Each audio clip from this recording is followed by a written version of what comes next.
Experts will tell you that COVID-19 is not the Spanish flu. And they're right. The viruses differ in structure, symptoms, and rates of infection. But in another sense, the Spanish flu is the story of a civilization on pause. It's people left to grapple with fear, uncertainty, and isolation. When we dust off old letters and diaries from the era, we see a human side to the 1918 flu pandemic that looks remarkably familiar. American Red Cross nurse Mary Schellebarger has arrived in London during the dreadful final stretch of World War I. But in her diary, Mary isn't writing about the war. So many nurses sick with Spanish influenza, we hardly have enough to keep the wards going. I can't keep my vow to myself to go to bed when ill. There are too many off at present. The virus that spent the spring of 1918 ravaging squalid trenches and congested camps along the warfront has mutated and returned in a much deadlier second wave. It's now fall, and Mary struggles to tend to the hundreds of sick servicemen who stagger in by the day. On October 16th, she writes, "My birthday. I've barely been getting around. I know I have the flu, but just keep going." Like in war, excessive time on the front lines of a pandemic comes with a psychological price. I've decided to do something to save my sanity. I'm taking organ lessons from the organist at St. Anne's Church. The 1918 flu is unique. This virus is most deadly in those with robust immune systems, people aged 20 to 40.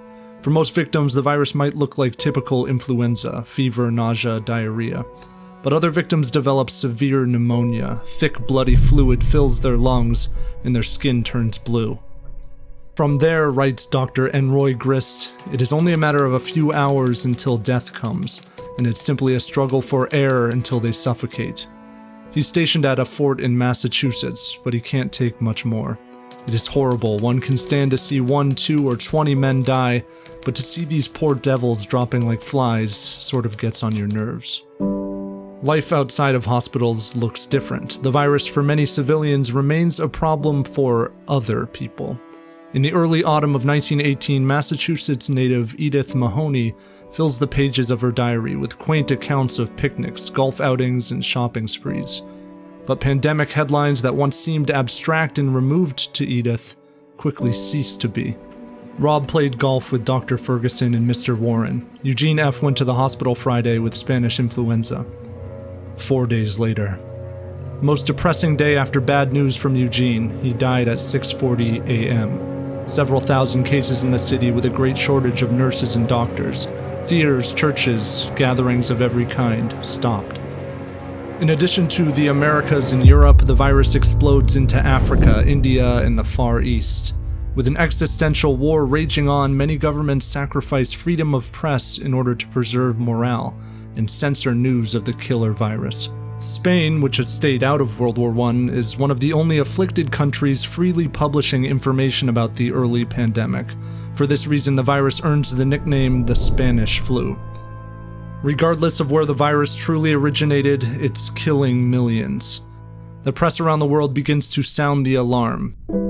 Cities like St. Louis and San Francisco successfully flatten their curves and lower death rates by immediately closing schools and businesses.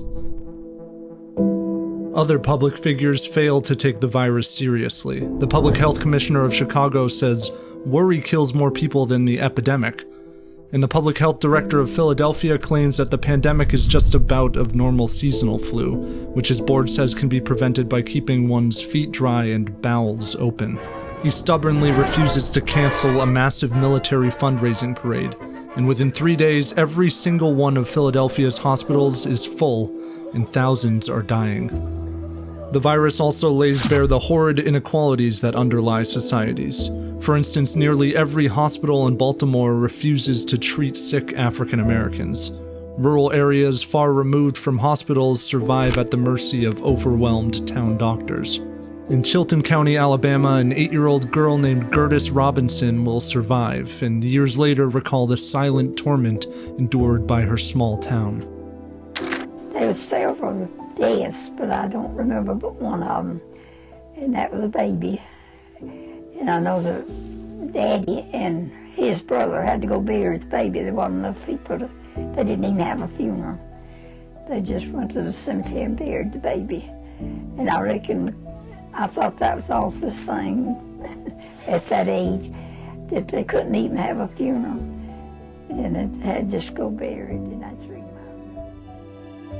Around the world, the healthy and sick alike suffer a chronic tension of dread, uncertainty, and agonizing isolation. City streets are empty, vacation spots abandoned. A journalist in South Africa writes, "Cape Town is like a city of mourning. Nothing is talked of or thought about other than influenza."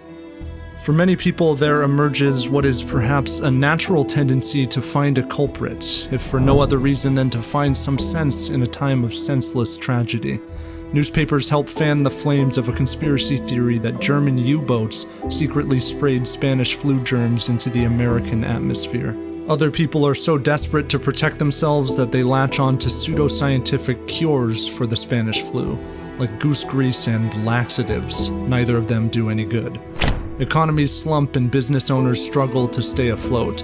Some even fight government demands to close their stores and theaters. Then, in November, a bit of good news. The Great War, having claimed tens of millions of souls, is over. Soldiers return home, and in a euphoric release, many American cities can't resist hosting victory parades and simultaneously declaring an end to quarantine restrictions. On November 15th, Variety reports epidemic wave has passed, entire country reopening. Their claim that the virus is dead is substantiated by other outlets and officials. But they're wrong. As schools and businesses reopen, deadly infection spikes so dramatically that many closures are reinstated. When the world reopens, it does so slowly and cautiously. The virus mutates into a milder form, runs out of new hosts to infect, and tapers off by the summer of 1919. Evidence suggests that the economy rebounds soon after. In all, 1 out of every 3 people on Earth contract the Spanish flu virus. It leaves 50 million bodies in its wake. This on top of the 20 million people already killed in World War I. In the face of mass annihilation, some people miraculously found ways to cope. On the surface, their methods seem so banal, it's tempting to overlook them.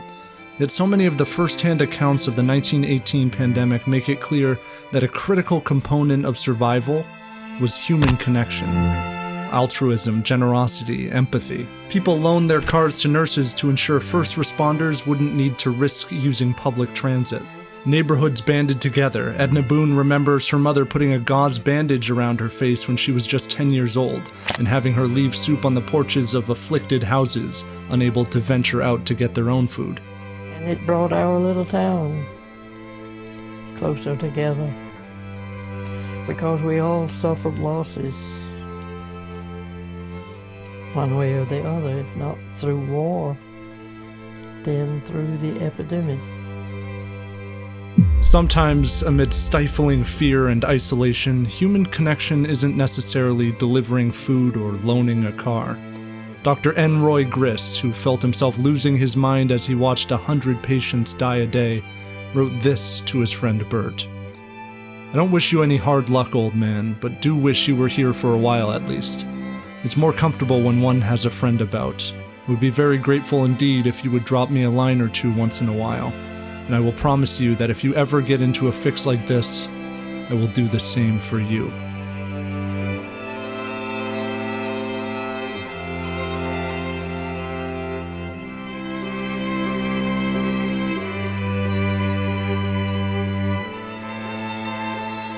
So leave a comment below letting us know what lessons you think we can glean from these quarantine stories.